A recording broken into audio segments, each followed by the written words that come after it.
heartbeat is the perfect metaphor of life, where it goes up and then spikes down. It goes down and then spikes back up. And it goes, the perfect metaphor, because you're gonna go through trials and tribulations. You're gonna go down, but then you're gonna spike back up. It's just how life works, but you have to learn how to roll with that.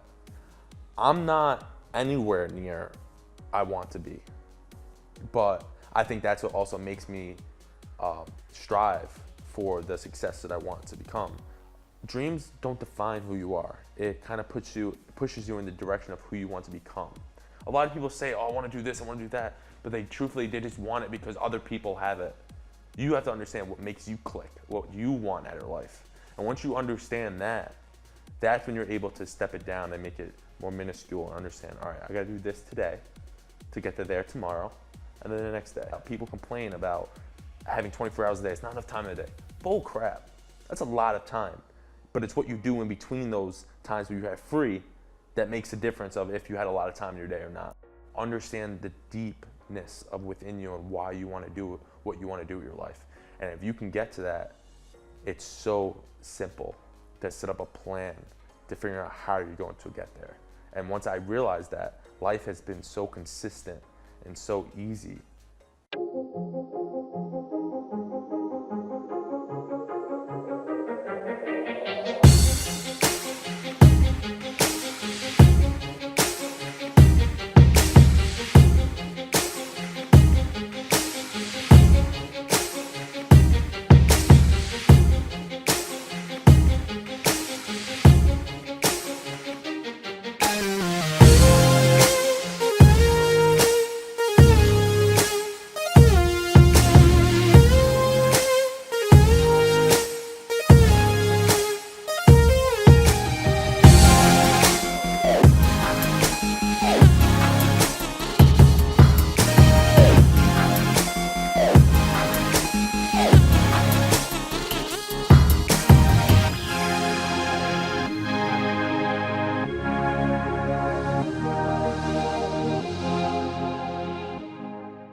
On this week's episode of American Real, we continue with our Millennial series and bring you Nick Sorrenti, author, public speaker, and entrepreneur.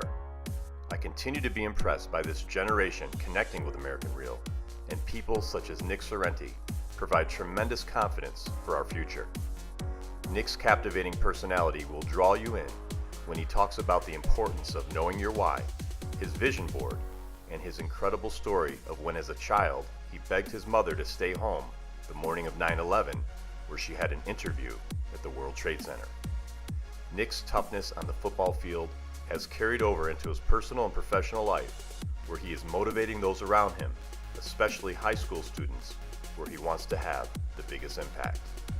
It's clear through our conversation that Nick Sorrenti has his sights set on a definite destination, and it's my bet that his fearless mindset will let nothing stand in his way.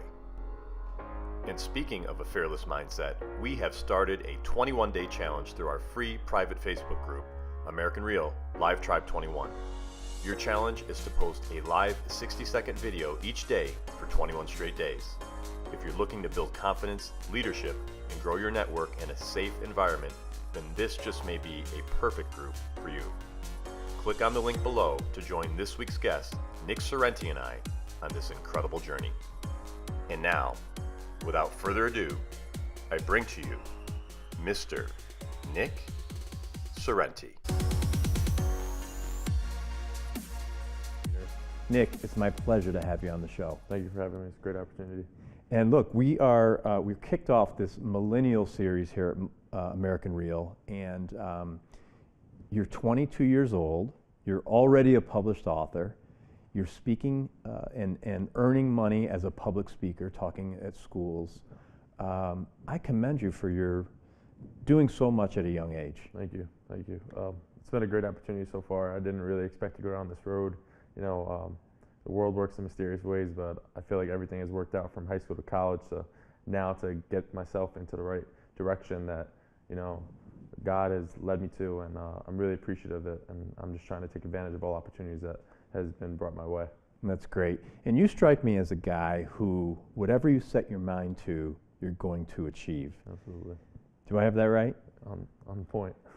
When did that start? I think once I hit high school and playing sports at Maynard Mall, they had a really strong dynasty, setting New York State records for most consecutive wins and state championships. And I think being mentored and coached by Coach Gallagher and Coach Frazier and Titus and Crooks, they kind of implemented a structure as a program to if you put the time in, you put the work in, you can accomplish anything. And we set milestones for ourselves to win a section championship as sophomores, and then going into junior year, we knew that we had the capability of winning a state championship, and that kind of led to hard work off season of getting in the gym, going onto the field with your teammates, and just wanting it more than the next guy. And I think that's kind of set up a tradition within Broome County is, you had to start putting these kids in the weight room if they want to accomplish what you set your mind to. Words are a lot, but actions it solidifies what's going to happen in the long run. So I think with that mindset and winning the state championships that we did, it really showed me is that if you put your mind to something, if you're patient, you're consistent with your actions over a long period of time, you can really accomplish anything you put your mind to. And that was kind of embedded into me. And once I understood that lesson, it kind of transitioned my work ethic in terms of school and then athletics and now into the real world, is put me on the correct path that I feel is really going to benefit myself and hopefully impact a lot more lives than I ever anticipated to. That's great. And it's not easy to do, right? For a football team, you have a lot of kids on the team. Yeah. So to really get everyone working together and in sync to have the same goal, everyone has different things going on in their life, whether it's school or family. That must have been a special time and a special era, and I'm sure that's really helped you on your path. Yeah, the community support was outstanding. If you can understand the camaraderie that happened between the teammates and the town of Endwell, it was like nothing you'd ever see before. It was just unbelievable, the support we got from them, and that kind of motivated. We didn't want to lose because we didn't want to let them down. That's what it came to, and then the support that we had. Syracuse University said that was the largest state championship crowd they ever had. And hearing that, it just showed us that we have some backing behind us, and I think that made us as students and as athletes understand that there's always eyes on us.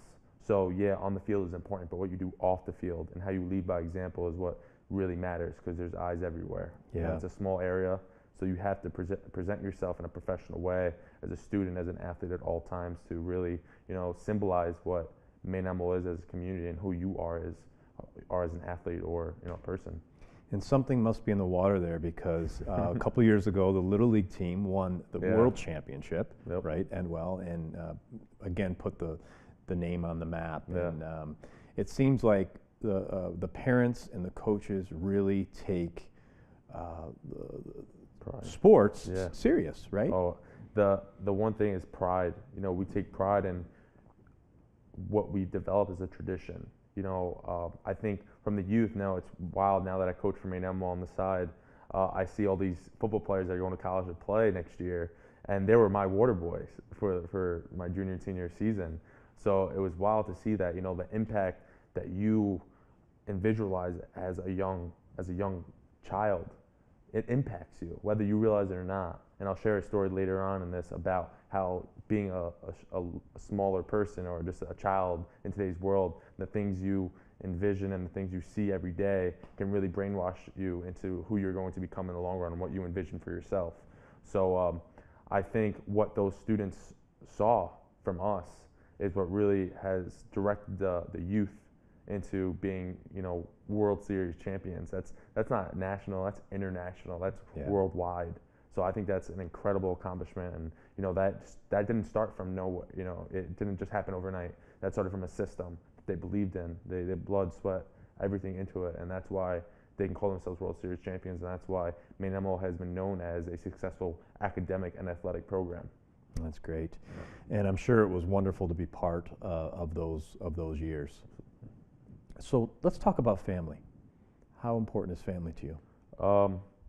I didn't understand how important family was until my stepfather passed away. I think everyone talks about family first, because at the end of the day, some people feel like they have to say that or they're a bad person, and it doesn't make you a bad person.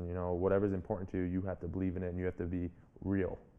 So So when my stepfather passed away, he was my biggest fan. You know, always was there to listen to me, always helped guided me, and he was the man I'd go to whenever I needed some advice regarding to anything.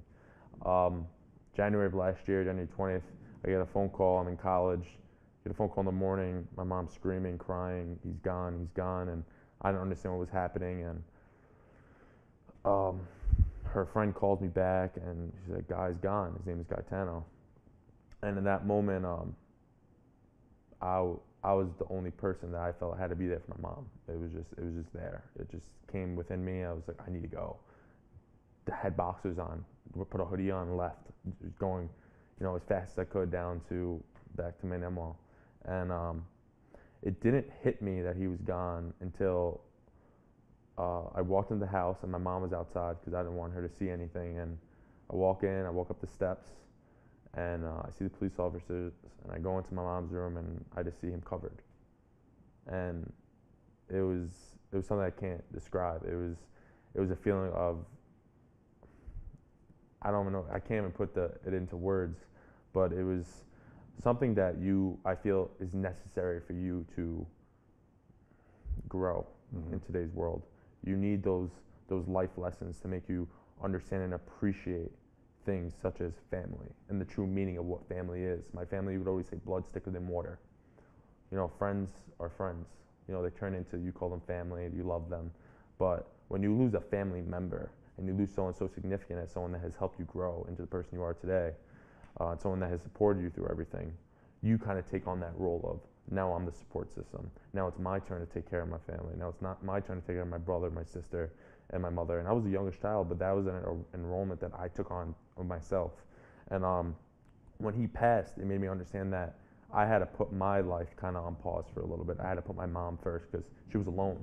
And that kind of changed my decision making in terms of what I was going to do after college, in terms of not going to the city and working, instead buying a house and living a couple blocks down from her and just being there for her, you know, emotionally, intellectually, morally, everything that I could possibly do. I was going to do my best to be there for her. It has gotten better throughout the past couple months. She's a very strong woman, but you know, there's always those days where it hits her. Yeah. You know, she's alone. The house is quiet. She doesn't have 3 kids in the house anymore. She has herself. And loneliness is something that is a horrible feeling. I've experienced it, and it's scary. And you have to understand that the people that you want to make time for, you must make time for. Like, people say, "Oh, I'm so busy, I can't do this, I can't do that." No. If they're important to you in your life, you have to prioritize your life to make them a part of your schedule. I was messing up on that throughout the last month or two. I've been very busy with speaking and writing, and I wasn't making time for my mom. And one day I come over, and she's very sad. And I was like, "Mom, what's up?" She's like, "Nick, you haven't been here in like a week or two." And I'm like, "Ma, yeah, I have." And I was like, holy cow, like, I haven't been here. And she was crying, and I started getting emotional, and I apologized. And I said, I'm gonna try to, showed her my schedule, and you know, I work 60 hours a week. You know, I'm trying to work on my dreams as well. So I'm trying to balance my life, and you know, trying to satisfy everyone, as well as getting my life on the right path. Excuse me. And so I was like, all right, this is what I can do. Wednesday, I get out of work early. I went to her. I was like, listen, Wednesday's gonna be our day. I was like, every Wednesday and every Sunday, we're going to meet up, we're going to watch movies, we're going to eat dinner, we're going to do whatever you want to do, we're going to hang out, and that's a guaranteed day that I will be there. And it made me realize that if you want to see someone, if someone cares for you and wants to be in your life, they're going to make time for you. It's just whether or not they want to. Yeah. So people talk, if someone's in your life right now and they're saying, "Oh, I want to do this, I want to do it," but they don't get back to you or something, don't text that person for a week or two. See how many times they reach out to you. Let me know if they get back to you, because you know what? If they don't want to be in your life as words, actions. So I think that really made me realize that I'm in control of who I want in my life and who I want to make proud. And my mom's my number one reason who I want to make proud. And I lost track of that along my way of trying to set up my speaking and my writing. I lost track of why I'm doing what I'm doing. And that kind of transitioned into my statement of what's your why. Well, I commend you for doing what you're doing with your mom and being there to support her. And for someone at your age, that's very very respectful. So, but tell us about knowing your why. What's your why was something I always used for myself. You know, why am I doing what I'm doing? And truthfully, I didn't understand. I thought I wanted to play football. That was my goal. I wanted to go to the NFL. I wanted to be that guy that everyone can look up to, and I felt like the accolades I had in high school was putting me on the right track to do so. What I didn't realize is that the importance of knowing your why and why you're doing what you're doing, but understanding that if something happens, is your why the same? So when I realized what my why was when I was playing football and it got taken away from me. Football was taken away from me. I got too many concussions, and there goes my dreams. Within a day, gone. And my goal was, my why was always to take care of my mom. Since a young little boy, a story I'll share in a little bit, that transitioned into me making sure that I was gonna be able to go to my mom and tell her, Ma, you don't have to work anymore. You can hang out. Buy her a nice car, buy her that nice house. And everyone talks about it, but I know I'm going to do it. It's just a matter of time. Like, it's going to happen. And when I lost that, I was like, okay. I got really depressed, and I go, my why is still there. My why never changed, but how I was going to accomplish my why changed. So I had to figure out what I was going to do as a man, as a person that has very big dreams. How am I going to accomplish my why without football? And that kind of transitioned into me understanding that and me wanting to write and get my thoughts out, because I was in such a depression and I didn't have anyone to talk to. My football teammates were playing football. I was in a house full of 9 other players, and I had no one to speak to. I was by myself every day. But it was in that moment where I was like, am I going to be that person that was successful in high school, was a killer athlete, and then all of a sudden, boom, he turns into nothing? No, that's not who I am. That's not how I was raised. That's not what I stand for. And I felt like there was a lot of people that didn't expect that from me. So I had to make sure that I didn't expect it for myself.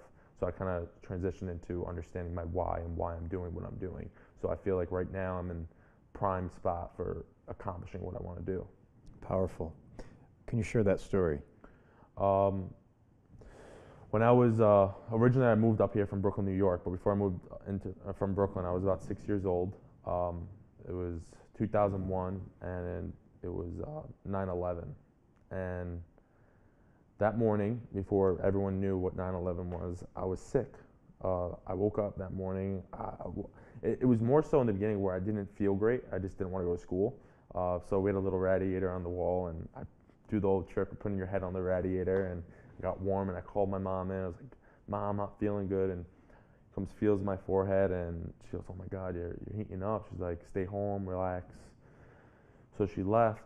She went into the living room, was talking to my stepdad, and she came back and she's like, all right, listen, Nick. She's like, you're gonna stay home, but I gotta go. I have an interview. I gotta leave. I was like, no, Mom. Like, at this point, for some reason, I remember this so vividly. I just started feeling so sick, like so sick, and I begged her and I cried. I was like, Mom, please do not leave. I was like, I don't know why. I just don't want you to leave. And she's like, all right, Nikki, I'm gonna stay home. And that's what mothers do. Even if they don't want to do it, they do it for you. But she's like, all right, get dressed. Get your clothes on, and we're gonna walk down to the doctor's. In Brooklyn, you walk everywhere. So we're walking down from our apartment building, and we're walking, and all of a sudden we start seeing papers like this coming down, and they're kind of on fire, they're burnt, and it falls. I remember this so vividly. All cornered edges were all crisped in from the fire, and it said top secret, World Trade Center Tower 2. And all of a sudden we hear sirens, and everyone starts running. Everyone. And we're like, what the heck is going on? And we're near P.C. Richards, and my mom, we see P.C. Richards was a big glass store that had TVs in the windows, just like you see in the movies, and we run to it, and all of a sudden we see the plane right into it. And in that moment, I saw my mom drop to her knees, shaking, and looking at me, and goes, you saved Mommy's life. She had an interview in that building that day. Wow. And I didn't know that. And subconsciously, that stood with me my whole life. And I didn't even remember the story until a couple months ago. Me and my buddy were talking, and we're doing the 7 Reasons Deep challenge. And it's about understanding your why and why you do what you do every day. And I used to tell it was football. Football's how I was going to do it, but I understand why it was deep down. I always needed to take care of my mom. Where did that come from? Like, why did I take on that role? And then when I told that story, it made me realize, boom, it started when I was 6 years old. 6 years old, I took that information in, and I was like, I have to take care of her. No matter where I am, she is my number one priority. So what happened that day has transitioned into my life today. And truthfully, maybe if I didn't do that, I wouldn't be sitting here right now. Maybe my mom would have passed that day. Maybe I wouldn't have moved up here. Maybe I wouldn't have won with Maine Law. Maybe I wouldn't be a writer. Maybe I wouldn't be speaking. I wouldn't be impacting the lives that I do on an everyday basis, that I aspire to do with my life. So everything happens for a reason. But you have to understand that you have to take in and understand why that happens. Don't ask God or the higher power, whoever you believe in, why did he do this to me? Like, actually look at what he did for me. And I took that from Ed Milet. He's a great podcast speaker. And once I understood that, once I heard that, why did he do all these cruel things to me, or why did he lead me on this path? It's what he did for you. He's leading you down a path. And you have to believe in it. And you may not see why. Look at that. It was how many years later that I understood my why and where it started. So I think it's really, really powerful and really important to understand your goal in life and where you want to do and why you're doing it. Usually your why isn't for you, it's for someone else. And instead of thinking back at, what can I get from it, it's what can I give? Why are you doing this? And that's when something joyful comes back. Being a football player is great, getting accomplishments is outstanding, but the lives that I've impacted and the emails that I've received on an everyday basis now, I can't put into words. That's what I want to be remembered by. I want to be remembered as someone that influences and helps people get through tough times. And for people that don't know what their why is, what do you say to them? How do they even start to figure that out? What I say about that is write down what you want out of life. A family, a car, smallest thing, the biggest things to the smallest things.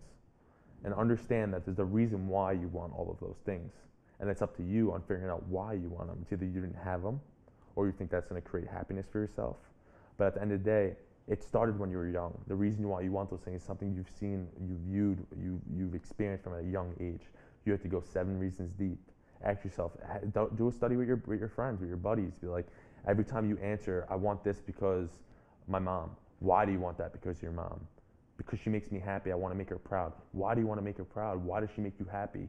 Understand the deepness of within you and why you want to do what you want to do with your life. And if you can get to that, it's so simple to set up a plan to figure out how you're going to get there. And once I realized that, life has been so consistent and so easy lately because I'm on a system. I'm on a consistent system that I follow every day, and I have a great supporting cast around me that makes sure I'm driven and I'm consistent with my actions to get to my why. And anyone that doesn't know it, that's okay. It takes a long time for people. I'm just fortunate enough that it clicked for me at a younger age. But that's why I'm out here. That's why I'm speaking, because I want to make these students and these individuals of older ages understand that it's never too late. But it comes down to you wanting it more than the next guy. That's it. And I know it's cliche, but it's so true. You just got to be patient. How do you incorporate what's your why into your talks? What I try to do is I talk about my story and about the towers and that impact and how I figured out my why. But then when I tell that story, I ask the students what their why is. I ask them what they take away from it. Why do you believe you feel this way? And you get them answering questions, and it's pretty cool. You hear their responses, and some students get it. I don't know how, they just get it quick. And I think that's awesome because that means something's going right in their life. And that means there's a select few out there that understand it already. My job is to pertain to them and to the individuals that don't. But what I try to do is share my message and make them understand why I feel the way I feel towards my mother. And with that, I share a video from Christmas. And that kind of gives them, some people are audio learners, some people are visual learners, some people are physical learners.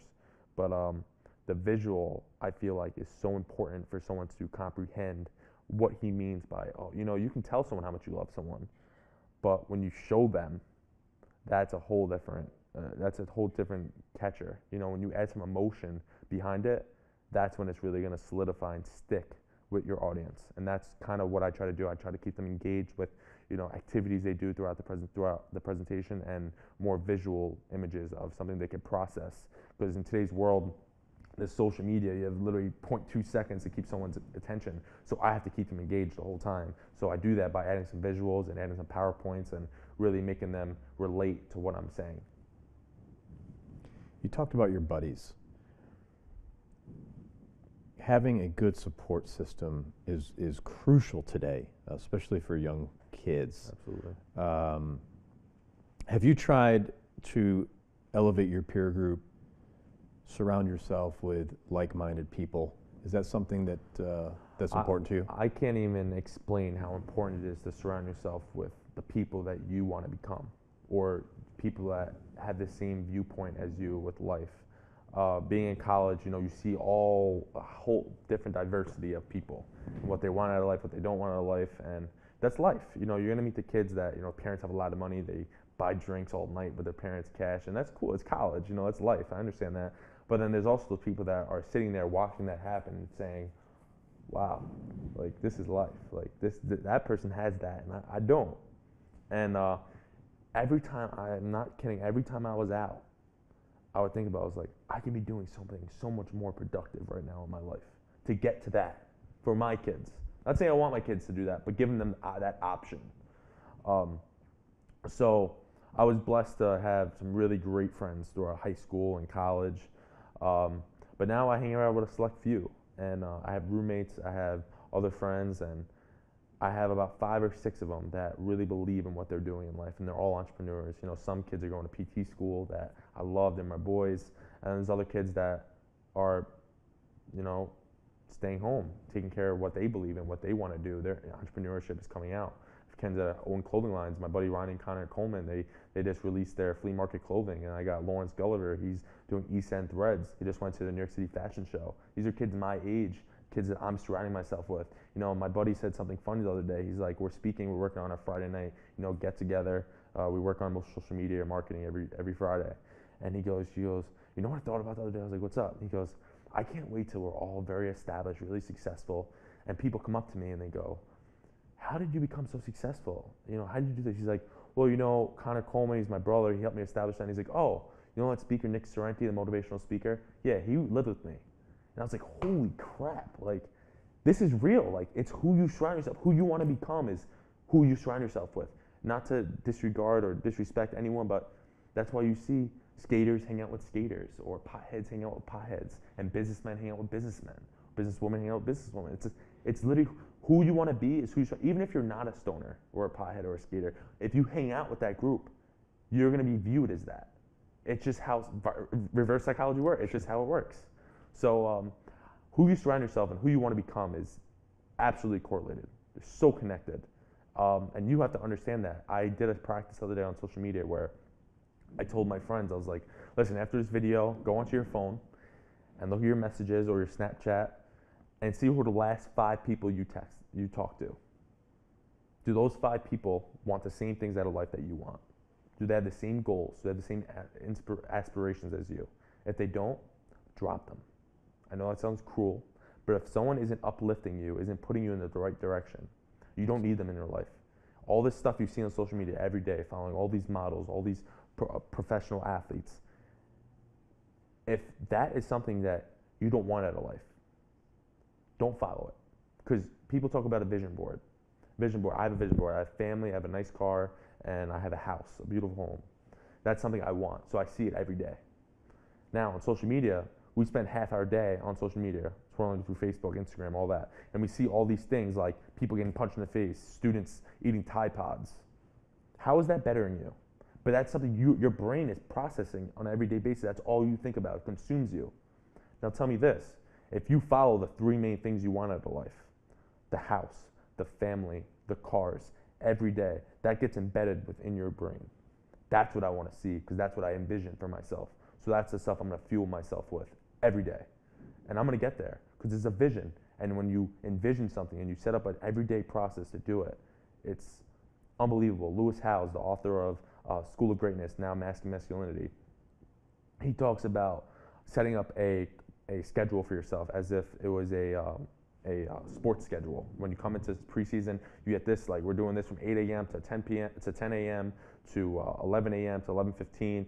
They have everything timed out, and that's why it's so precise. That's why they get so much done so quickly and so efficiently.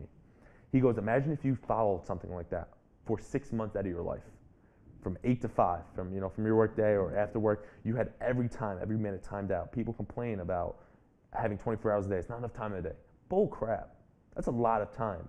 But it's what you do in between those times where you have free that makes a difference of if you had a lot of time in your day or not. Right. So I'm working on myself on setting up a system like that and following it consistently, because I know within the last month I've read over 4 books. I'd never done that in my life. I'd never set out that goal for myself though, and I've done it because I set up a system for myself. It comes down to just doing it, putting your mind to something every night. We're reading 10 pages, 20 pages every night just to get something done, just to take in knowledge. And when you go to sleep with that knowledge in your brain, you wake up at such a healthy mindset. And that's where it starts with. You got to start with your mental health. And then hopefully the physical health will come with it. Fantastic. You mentioned the vision board. That's something I'm familiar with, but a lot of people may not be familiar with that. And you gave an example, but expand on that if you can. So if someone wants to start their own vision board, what do you suggest? So first I want to talk about, it's called The Law of Attraction. There's a Netflix series and there's a book called The Secret. And there's this gentleman on it, and he tells a story about in college he came up with this vision board. All the 3 main things, or the 4 or 5 main things he wanted. He wanted a beautiful wife, a beautiful home, beautiful house, a beautiful family. He had all these things on his vision board, and he looked at it every day. He was going to school to be an engineer or something like that. Fast forward a decade or 2 down the line. He's moving into his beautiful new home with his family, beautiful home, beautiful car. And his daughter comes into the room and she drops the box and he sees college on it. He's like, holy smokes, he's like, let's check this out. He opens it up and he sees his vision board and he forgot all about it. And he puts it on his desk, he's like, and he's in awe, he says he starts tearing up. He goes, everything I put on my vision board, I have. Everything, because it's something he consumed his brain with for 4 years. It was all he saw before he left his room. He worked his butt off to get there. If you put the time in and you set a goal for yourself and you give consistent actions every day, 4 years say, to get there, without even realizing, you will get there. So if you know what you want, say you want a nice family or just want a pair of nice shoes, something small, or a pack of gum, save a cent a day. In 2 or 3 months, you'll have that pack of gum. It just comes down to knowing what you want. A lot of people say, oh, I want to do this, I want to do that. But they just want it because other people have it. You have to understand what makes you click, what you want out of life. And once you understand that, that's when you're able to step it down and make it more minuscule and understand, all right, I got to do this today to get to there tomorrow and then the next day. And what I try to do is Andy Frisella, he's a podcast speaker. He talks about the it's like the 5 PowerPoints. And what I do every day, I write down a list of 5 goals that I have every day. Just 5, because anything more, it's really hard to obtain. And it can be simple goals, like just eating a healthy breakfast or waking up early or saying I love you to someone, to your mom or anyone.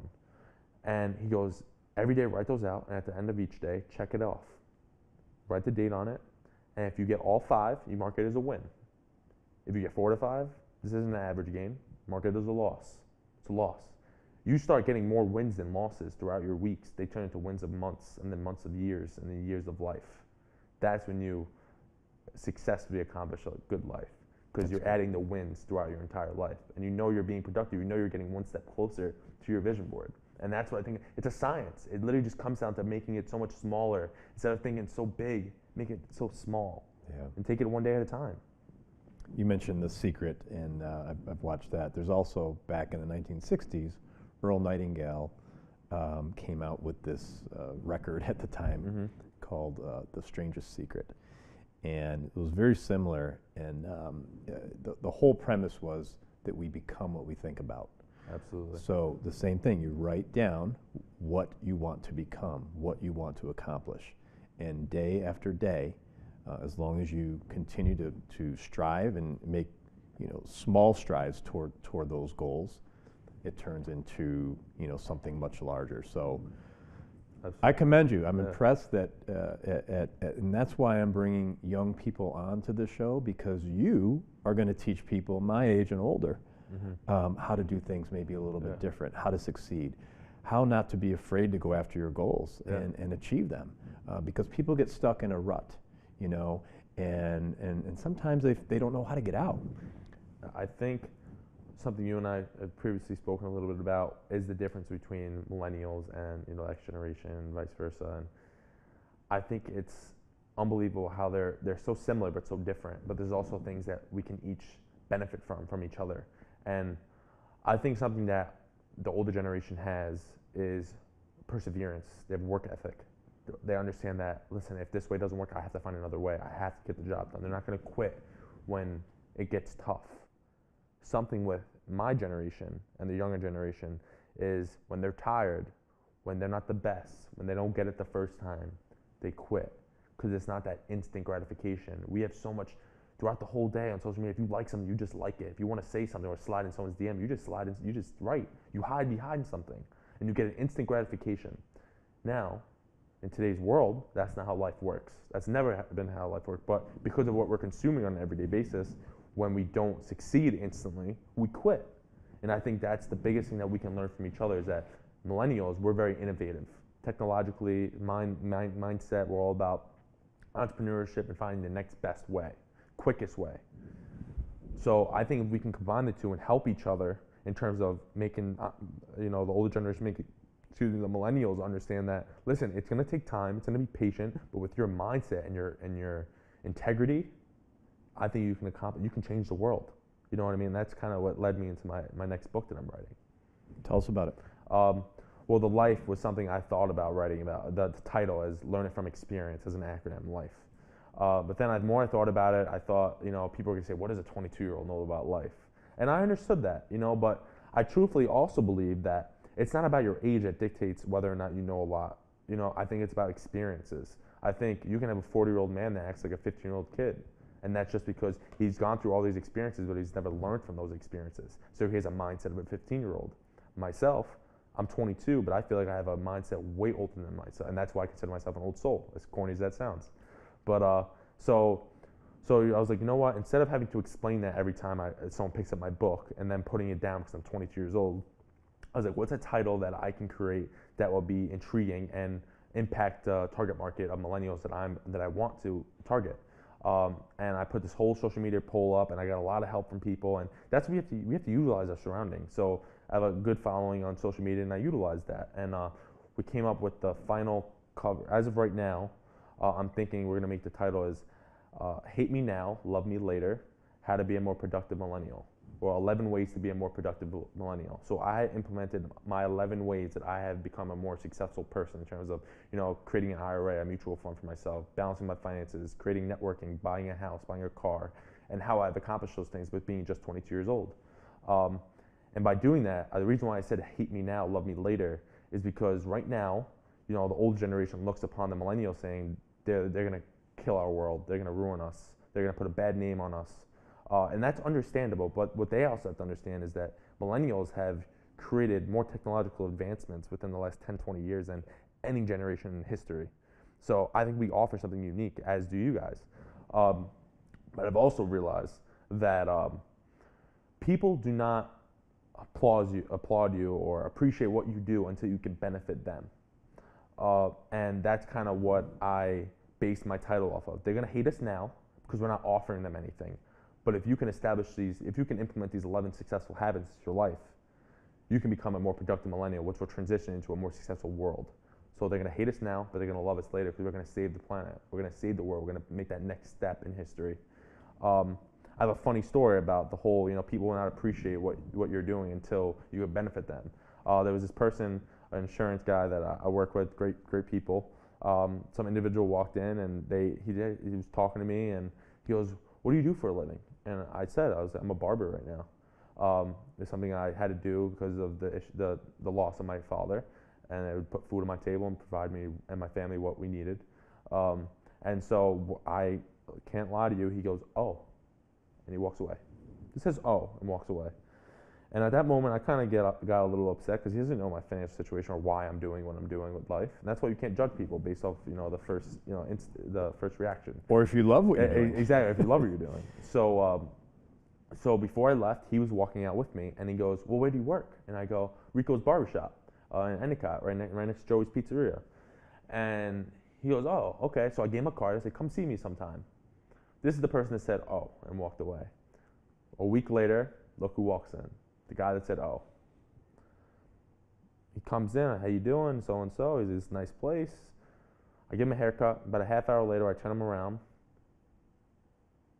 He puts on his glasses. He goes, "Holy this is the best haircut I've ever gotten." And he got up, so he's like, "I will never go to somewhere else again." He's like, "Thank you so much." And he gives me $30. He didn't appreciate me until I can add some value to his life. And that's what life is about. People are never going to always appreciate what you do. And that's fine, because you know what you have to offer in life. And that's what it comes down to, knowing what you have to offer. So it was pretty cool to hear someone say, "Oh," and then I added some value to their life. So now he appreciates what I do. And that's what life is about. You can't please everyone. What I do, who I speak to, I'm not going to relate to everyone. I'm not trying to. I'm trying to relate to the people that could relate to me. I'm one person. I can only impact so many people. But if I can impact, say there's 1,000 people in a room, if I can impact 1 out of every 10, that's 100 people that I've impacted that didn't have the impact before I went into that room. So that's my goal. Nick, so would you say you're the exception to the rule Of millennials? no, there's some amazing millennials out there. I'm not anywhere near I want to be, but I think that's what also makes me strive for the success that I want to become. I asked my boss Rico the other day. I go, "Rick, he's very successful, owns a lot of businesses, a lot of apartments, a lot of houses. He's happy. I strive to be as successful as he is." And I asked him, I said, "What do you define as success?" He goes, "Well, it's not about money anymore." I was like, "What do you mean?" He goes, "It's about being content. It's about being appreciative of what you do have." He's like, "No matter what in life," he's like, "Since I was a little kid, at 16, 17 years, I always wanted another car, a better car, more money, more shoes." He's like, "But you can never chase, because humans always want more. We're never happy. That's what we do." So he's like, when you can sit back and realize and be appreciative of what you do, your bills are paid, you have a house over your head, you have people that are around you that love you, that's when you're at ease. That's when you're at peace, is when you can appreciate what you already have. He's like, and the other things, the extra money that comes in every month, or the things you do on top, that's just a bonus. He's right. He's like, if you stop chasing all those extra things, he's like, you learn to appreciate what life has to offer. He's like, life is a beautiful thing, but you have to appreciate it. He's like, because you run through your whole life wanting more, and you don't get to appreciate what you have already. And I sat back and I realized that, and I was like, holy smokes. I was like, I have a great foundation right now with my life. I'm doing a lot of good things that I want to do in my life. I'm not satisfied. I'm very happy and appreciative of what I have, but I know where I want to be. Yeah. So I think it just comes down to appreciating and understanding that there's no exception. Everyone has their own talents, but it's about making someone as myself, a millennial that sees things a little differently, and spreading that word to other millennials. That's why my target audience is students, because I can relate to their age group and what they see on an everyday basis. I know what they go through. I know what they have gone through. And I'm trying to give them that upper hand, is to say, listen, you're going to go through this. You're going to have to learn how to balance a checkbook. You're going to have to learn how to open up a mutual fund or apply for a loan. They don't teach that in school, unfortunately. But that's where other people have to get involved. And I want to be that voice. I want to be that self-perspective activist. Look at life in a different way. Appreciate life in this way. Because life comes quick. And being 22 years old, ever since I turned 21, literally in a year, my life has gone like that. I turn 23 next month, and I'm like, oh my God, it's Jordan years already? I was like, when is this happening? I don't consider myself an exception. I consider myself very thankful and blessed to have the opportunities I had, because I've struggled with disabilities in school, and that really hurt me, and I thought that defined who I was, and I was never going to be successful. But now I think I'm right where I need to be to impact the lives I need to impact. Seems to me you are also an innovator, as far as you come up with all these ideas, concepts. Do I have that right? Yeah. Sometimes I think one of my weaknesses is that I have too many ideas. My brother actually changed my life one day. He didn't even realize he did. I never even told him this. We're talking. I was like, I came up with this really cool back hygiene idea, and then this really good app idea, and I was just always telling him these ideas. And one day I'm driving and I'm on Bluetooth with him, and he goes, Nick, he's like, you have some great freaking ideas, man. I was like, thanks. I was like, where are you going with this? he goes, you need to stick with one. He goes, you have great ones, write them down, remember them. He said, but pick one that you are passionate about and do it. So one night I came home and I was really depressed, and because I was working and I was just tired, I wasn't making time for myself and my goals. And I'm sitting down with my buddy, Ryan Coleman, and he goes, dude, why are you so miserable, man? And I was like, dude, I'm just not happy right now. He said, what are the two things you were passionate about, man? He goes, I remember your book and your back product. I was like, well, I don't have enough money to do the back product. He's like, so publish your book, dude.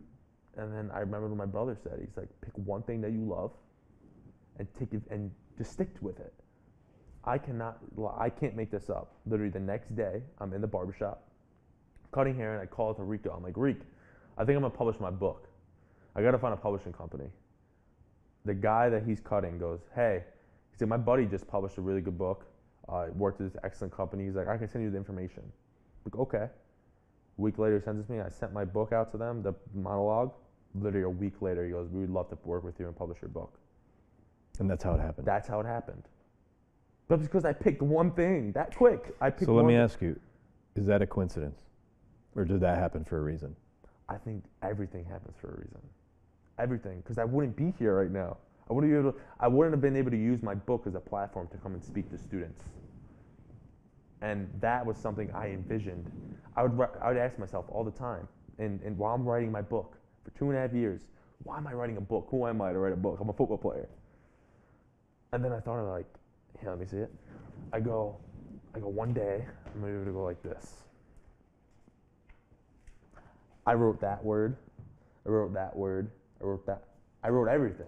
I did it. You know, I could show my kids one day and be like, listen, if you want to do something, even if it's not a successful book, you can do it. It's as simple as this, just sticking to something, be consistent. People ask, well, how did you write a book? I was like, what do you mean how I wrote a book? I started one page at a time. I said, if you think about it in simplistic ways, making it smaller again, you have 365 days in a year. Write one page a day. You have a pretty big book. If you stick with it, one page. You know, if you go 5-10 pages a day, that's fine. I've done that. But just make it a goal to write one. And then when they think about it, it's like, I never thought of it in that way. And that's why I pride myself as a self-perspective activist. So I'm just trying to I'm not trying to motivate you. You know, I want to. But you're breaking it down for people to understand. Make it simple. Right. Because I had to understand that because I have a learning disability and I struggled. So I had to learn that I wasn't incapable of doing anything that the people that didn't have disabilities could do. But I had to understand my brain worked differently.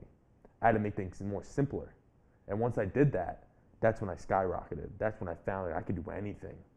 And that's really literally turned over into everything I utilize in my life, you know, just making it simpler than how other people would think about it. So Nick Sorrenti, 22-year-old millennial who had a learning disability growing up, wrote a book, has it published, and it's called How to Kill a Murderer. Correct. So give us a little snippet of, it's a very intriguing title. Where did the idea come from? I was in history class in my sophomore or junior year of college, and we were talking about a significant person in history, and it was really weird. It was one of those instances, like it just happened. We were talking about someone and something they went through, and the idea just popped in my head. It was so weird. I wrote it down, and I went back to the room that night, and I was talking to my brother and my buddy Anthony, and I was like, dude, what do you guys think about this idea? And we were throwing ideas, and we were brainstorming, and they gave me like, they helped me come up with a plot. But then I didn't know where I was going with the book. I just started writing, and you know, I never had an ending picked out. I went back and edited things to make it fit, and it kind of it just came with it. It just came with just sticking with it, and something became developed.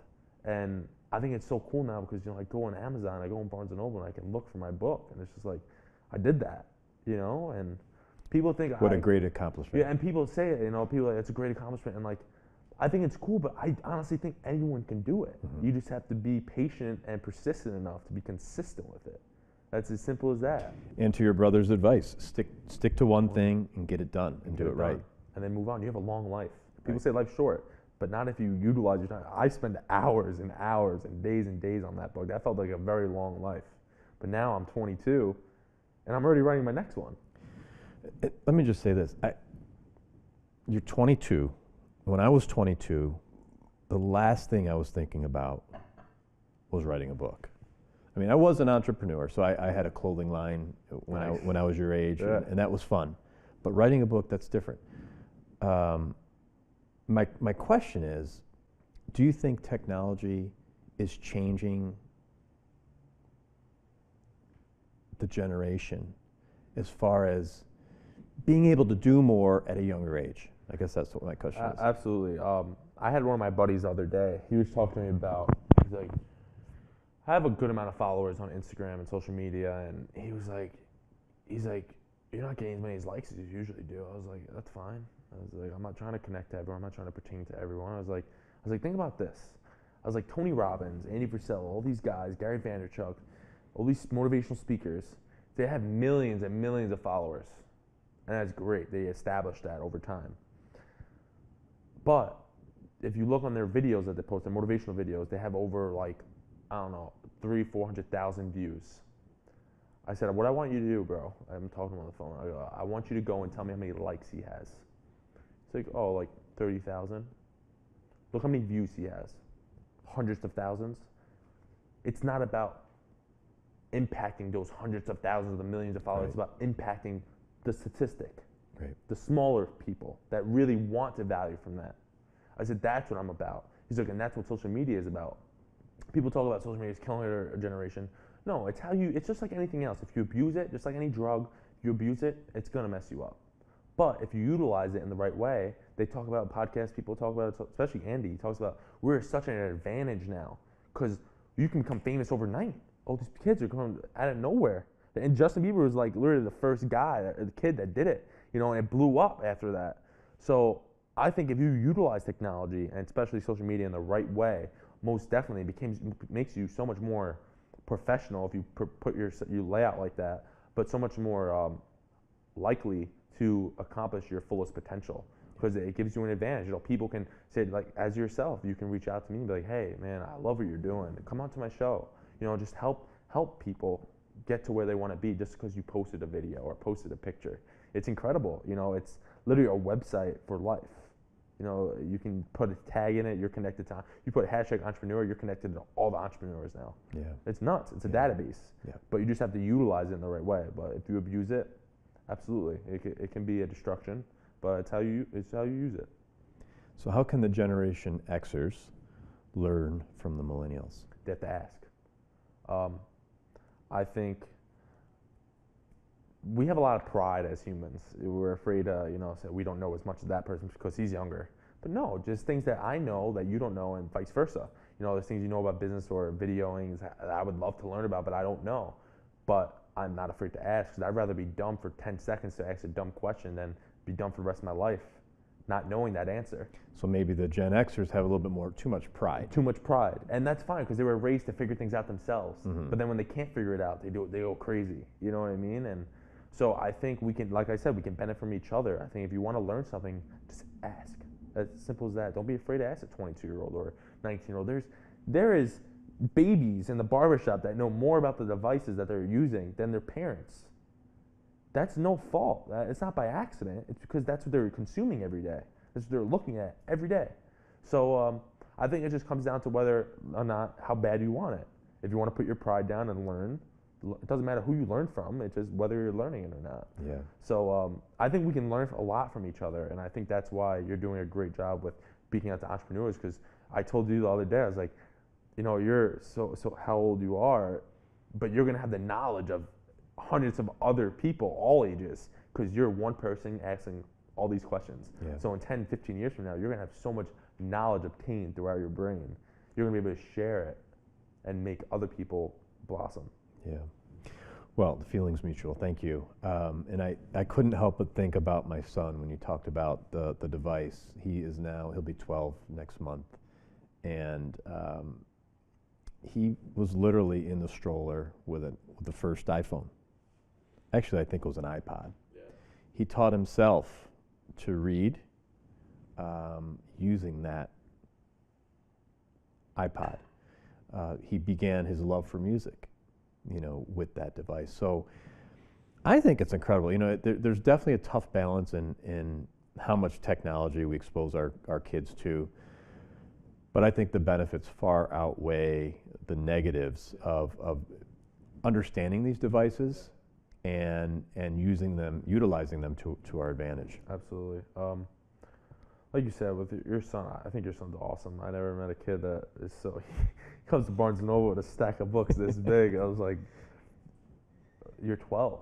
And you don't see that a lot. Unfortunately, you don't see that in today's world anymore. Yeah. You know, they just go on their phones. And I think since he has a balance of that, he might be the exception. Mm-hmm. You know what I mean? You just encourage.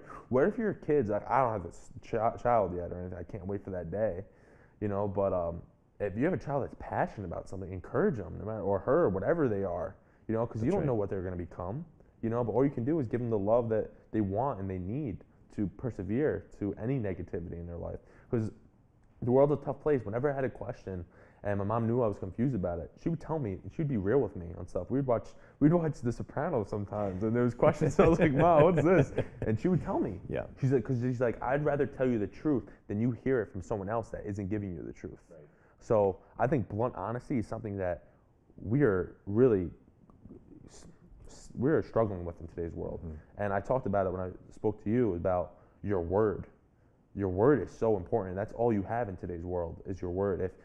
If you tell people, I'm going to go to the gym, I'm going to start getting fit, I'm going to start doing this, and then you stop going, what does that say about you? You're lying to yourself. If you're not going to keep a promise to me, why would you keep a promise to you? Why would I make a promise to my friend and keep it? So that's what that's the energy you're giving off into the world.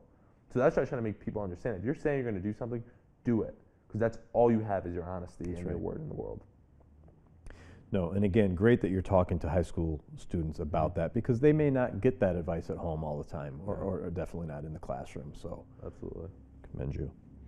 How important is mental and physical well-being? I think I briefed on it a little bit earlier. Without mental well-being, how do I want to say this?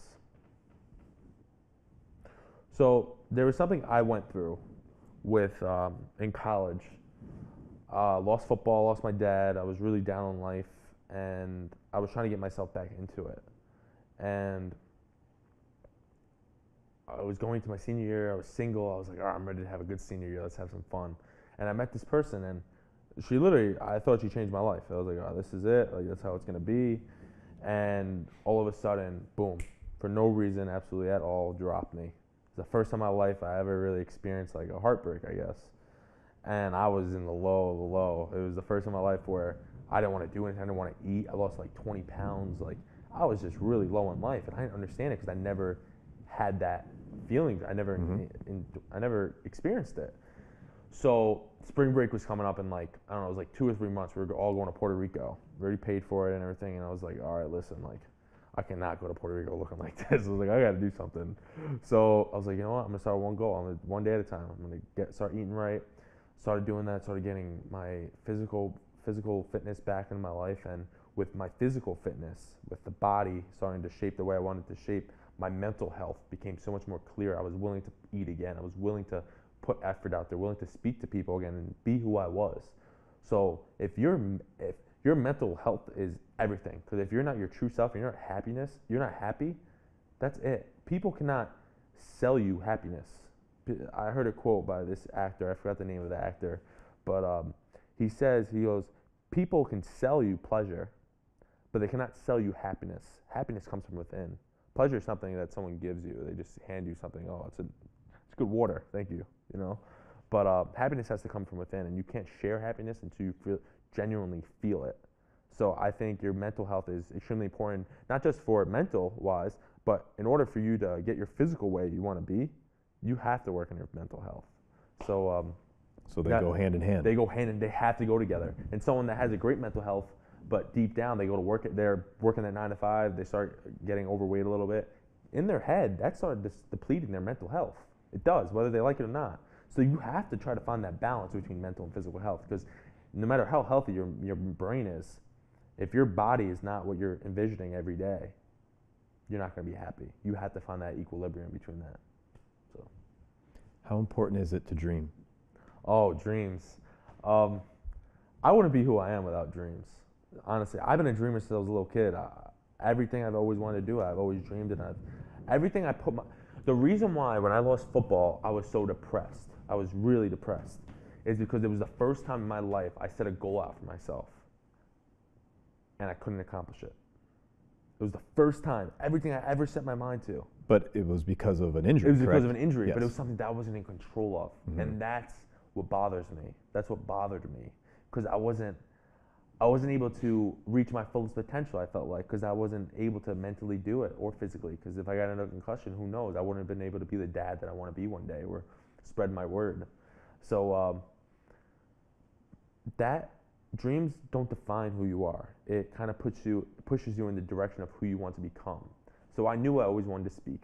I knew I wanted to motivate people, but I thought football was going to be the way that I do that. I need to be a credible source. So I was like, all right, I have my why. I know what I want to do. How do I combine the two with losing football? I made another dream. I'm going to publish my book. I'm going to write a book. And with that, it established a platform for myself. I became a credible source in a different way.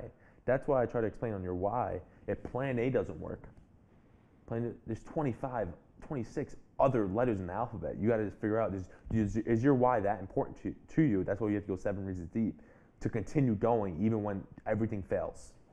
There's a crazy story about Sylvester Stallone. I don't know if you know the backing of Sylvester Stallone.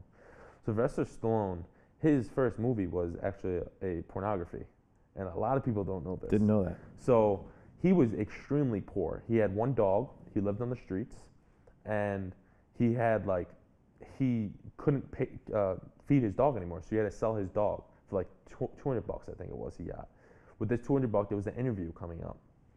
And he sold it. He got close for the interview, went in.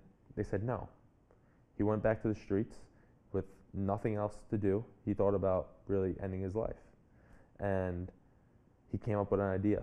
He started writing, came up with an idea, and then he found a director. He wanted to speak to the directors, and he goes, read this story. He read it to them. He showed them it. They're like, listen, we will give. He had nothing in his pocket, no money, nothing in the bank. So we'll offer $1 million right now for this. He goes, no. He's like, but I want to play Rocky. He's like, but I'll take the $1 million. He goes, no. He's like, we're gonna offer you $1 million, and that's it. Put it back and left. He left. A week later, they somehow got in touch with him. It's like, listen, we'll pay you the $1 million, and you can play Rocky. Look who Sylvester Stallone is now. Just because he believed in his dream. Road A didn't work, Road B didn't work, Road C didn't work, and so on. But he believed in what he was offering, what he was bringing to the table. And now Rocky is one of the most memorable movies in cinematic history. And look who he's become, the lives he's impacted. You know, Rocky's a phenomenon. Everyone knows who Rocky is. So that was just because one person believed in themselves. There's so many other actors. There's so many great stories, and I think that's the thing that we need to really make social media known for, and what actors and successful people need to explain is how they got there. Because all these kids nowadays are saying, they have these Beamers and these Mercedes and these. A lot of hard work to get there. A lot of hard work, and they don't show it. Right. You know, and I understand, but you have to be proud of where you started. You know, because that doesn't happen overnight, and these kids are thinking that, oh my God, they were just given this. No, you know what I mean? Yeah. So, I don't know. It's a lot harder than it looks, but you have to be willing to share your story so you can affect more lives along the way. That's my friend told me. He goes, it's not about, we're in the garage and we're setting things up, and he said something that we were setting up his business in the garage, and he's like, you know what's funny, man? He goes, we're trying to be successful, we're trying to do this and stuff. He's like, but once we get there, that's not what we're gonna remember and what we're gonna talk about. We're gonna talk about this. We're setting stuff up in the garage right now. This is where that's the journey. That's what we're gonna remember in life. And I was like, so I enjoy every day now. Every day I wake up and I'm enjoying it. Seriously, even when I have a hard day, I'm lucky to have people that are very optimistic around me that keep me up. But I just try to really enjoy the journey and understand that there's a reason for everything, and life happens. So I just gotta, it's that quick. It can be gone that quick. So you gotta enjoy every minute of it. Do you ever get bored? I wish. When I'm not doing something, I get bored. You know what I mean? I'm so. You have to, like I said, that balance. You have to find a healthy balance between relaxation. I've realized personally that if I don't relax enough, I'll get sick. Like I'll get a cold or something, and that's when I know I'm working too hard. And people say there's no such thing. No, there's a such thing as mental. You have to take care of your body. Without your body, you're not gonna be able to do anything you put your mind to. So I try to do a couple every Sunday with my mom or with people I hang out. I try to just relax a little bit. But usually at the end of the day, I'm still running on Walmart and buying my food for the week and prepping my food and getting things done, reading and working on my list, my emails, sending out. So there's a difference, but I think boredom is something you're in complete control of. There's so many things you could do. Like I was talking to someone the other day, and I was like, listen, when we get bored, I was like, let's just go and visit every restaurant or every place in Vestal. Let's do it. We haven't been there. Let's see it. You know what I mean? Like we haven't done that. It's something boring. Or let's go test drive cars. You know what I mean? They don't know we're not in the market for cars. There's always something to do. There's always something to do. You just have to think outside the box. Right. That's when you make it similar, make it smaller. Yeah. You know what I mean? Don't think so big. So that's boredom's a cool thing. It really, because it also makes you think a lot too. So I come up with some of my best ideas by being bored. But because of being bored, it has evolved into me not being bored. So. You're also a knowledge seeker, correct? Oh, absolutely. How important is your expansion? I tell people this all the time. I have a lot of intelligent friends that have gone to Ivy Leagues, unbelievable schools, prestigious schools. But the thing that I seek is knowledge. I'd rather have one person that is knowledgeable at everything instead of one person that's just intelligent. Because he's intelligent with usually one or two things. I want someone that knows the information about everything. You know what I mean? So he can relate to certain, like I have a problem with electric or, the floors or, social media I have a friend that's both. It's incredible. He's intelligent and he's knowledgeable and he's so humble. So I think if you can surround yourself with people that are going to increase your knowledge base, I love hanging out with my friends because they're so knowledgeable and so many different things. They complete me. As corny as that sounds, they really do. They make me think about things in different ways. And that's why it's so important they said the average CEO, the average IBO reads about 80 books a year, 60, 80 books. That's incredible. And people think of it like, that's hard. Like, that's very, very hard. But you know what? That's why they're CEOs and that's why they're IBOs and so they own businesses, like, because they do that. Knowledge, whenever I read a book and I see something that really sticks with me, I write it down. I put it on my notes and I put it as a quote because I want to obtain that. I want to share the knowledge. You know what I mean? But I'm fascinated with knowledge, man. Especially being who I was in high school, where people didn't know, how intelligent I actually was, and what people heard and stuff. I was like, all right, I got to make it a goal of mine to read and become very educated on certain things in life, so I can relate to a lot of people. What do you feel the purpose of? You mentioned you're a barber. Yes. What's the purpose of working of that work that you're doing? Like for myself or in general? In general. Barbering is an unbelievable trade that people do not understand. I feel like whenever you say you're a barber, some people look at you down, but they don't know the meaning behind working 10 hours on your feet every day and really giving a consistent service on an everyday basis and trying to bring your personal best. And giving people the best haircut they ever received. And giving them a verbal communication too. You have to be polite on every day. You can't mess up. You have to be nice. You have to present yourself as a professional way. Like there's so much more into barbering that people do not understand. And barbering has allowed me to really, like I said, blossom. If it wasn't for barbering, I wouldn't have my car. I wouldn't have my house. I wouldn't have been able to take care of my family when my dad died. I wouldn't have had the means to help. Everything you were given in life, I didn't expect to be a barber. I was away for college my freshman year for a summer scholarship program, and one of the football guys goes, "Hey, you cut hair?" I was like, "No." I was like, "I can clean you up. I have a brother. I clean." He's like, "No, listen, you cut it, and if it comes bad, you shave it off." And I was like, "All right."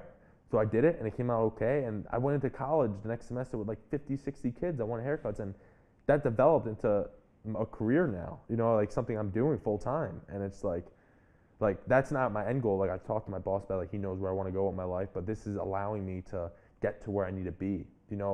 Sometimes you have to sacrifice things you don't want to do to get to where you do want to do. You know what I mean? Like there's days where I'm tired and it's long hours and I'd rather be home or working on myself.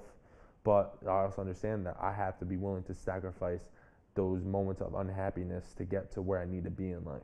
There's going to be tough times. There's my mentor, John Perrick, when he talks about how the heartbeat is the perfect metaphor of life, where it goes up and then spikes down. It goes down and then spikes back up. And he goes, it's the perfect metaphor because you're going to go through trials and tribulations. You're going to go down, but then you're going to spike back up. It's just how life works. But you have to learn how to roll with that, until the end line. Yeah. So. And it's important to take pride in what you do, right? Absolutely. I tell people I'm a barber because I want their business. That's You make me be able to take care of my family and what I want to do in my life. So I take pride in it, and I'm extremely thankful for the opportunity that Rico has given me and the people that have spread their knowledge on me because there's so much knowledge in the game. But barbering is an awesome service, and people have to understand that there's so much more that goes into it than just cutting someone's hair. Yeah, right. So let's talk about your future. What platform are you trying to build? Or are you still trying to figure that out? Right now, I'm working on my website. I think it's very important to have a professional layout for yourself. The brand, I think brand is very important. And when I say brand is, there's some people that talk like they're on the social media and they post pictures of themselves shirtless, or just doing things that they're not trying to become, like say they're trying to become a speaker. But the brand you present yourself, say you present yourself as very friendly and nice and over social media and so kind and you want to talk and help everyone, but then you get in person and say you're liking all these people's pictures, trying to get some attraction, engagement, and then you go in person and you're downtown Binghamton or something and you see that person and they look at you and you look away. Those are two different brands. You have to learn to combine those brands. You have to understand that the brand that you're showing people online needs to be the same person that you are in person, because that's what makes your success. You have to show people that I'm consistently this person. I'm real. I'm American real. That's it. This is who you get at all times. So I think establishing your brand is extremely important. The brand I'm trying to create is life perspective. I'm 22 years old, but I have a very, very large life perspective, and I'm gonna try to make it as simple for you as possible, because I have to make it simple for myself, for me to understand. So if I can understand it, I'm pretty sure you'll be able to understand it. So that's kind of the brand I'm trying to attract, but I also understand that I like physical fitness, I like mental fitness, I like motivation, I like books. So I have to understand that there's a lot of people out there that fall into that same category. So on my social media, I try to include motivation, books, family. I like to include things. Those are my morals. Those are the people I'm trying to attract. So if you're trying to create your social media account to what you're trying to attract, ask yourself, does this attract me? Right. Am I giving off what I follow me? So if you're not, you got some work to do. Good point. And do you see products in your future? Absolutely. Right now, I'm working on a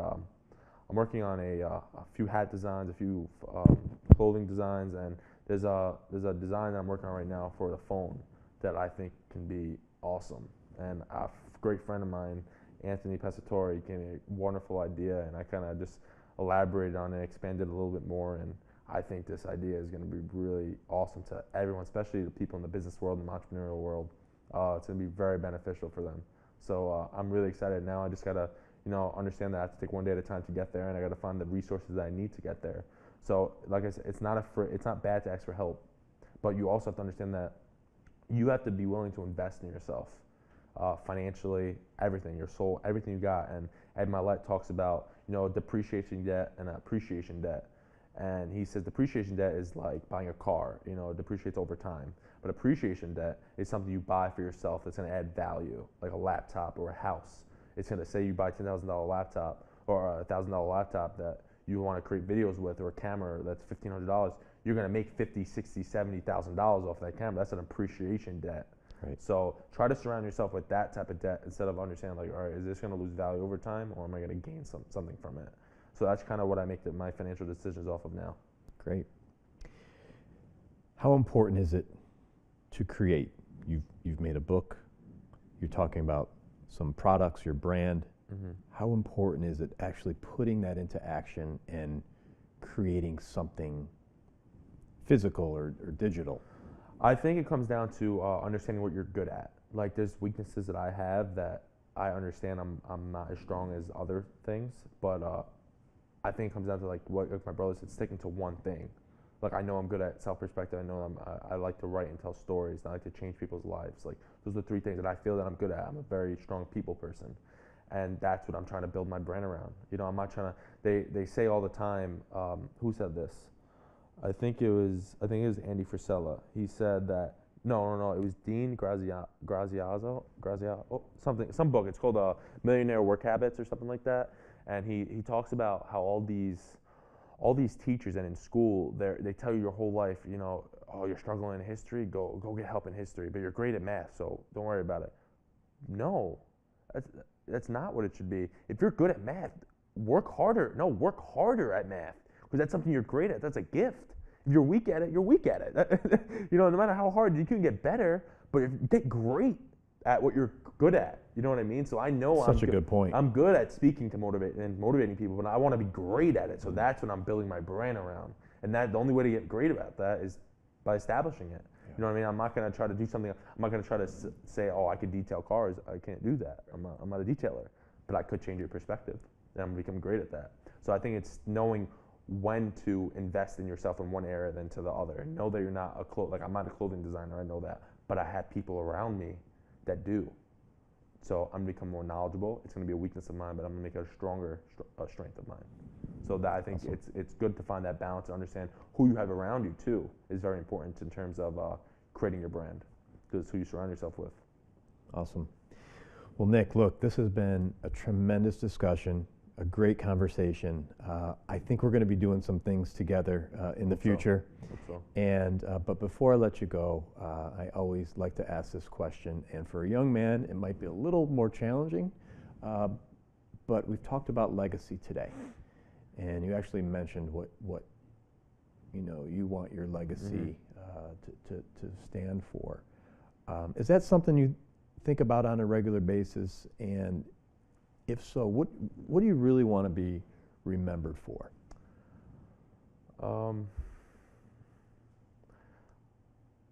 I think I just want to be remembered as a good person. I think that's what it comes down to. I think this world needs good people. You know, that's what makes the world go round. Without negative people, it wouldn't make you appreciate the good people. So I think I want to be a mentor. I want to help people, obviously, but I think it comes down to strictly just he was a good person.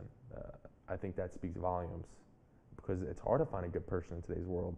There's a genuinely good person that will go out of his way or her way to do something for you. You know what I mean? Like, I do my best to, when I say I'm going to be somewhere, I'm going to be there for that person. So I think I just got to be consistent and not lose track of who I am and why I'm doing what I'm doing. So hopefully if my legacy comes down to when I have that funeral, hopefully I have a lot of people that come that say he was just a good man. I think that's very important to me, and I'll be very satisfied if that's what I'm remembered by. Fantastic.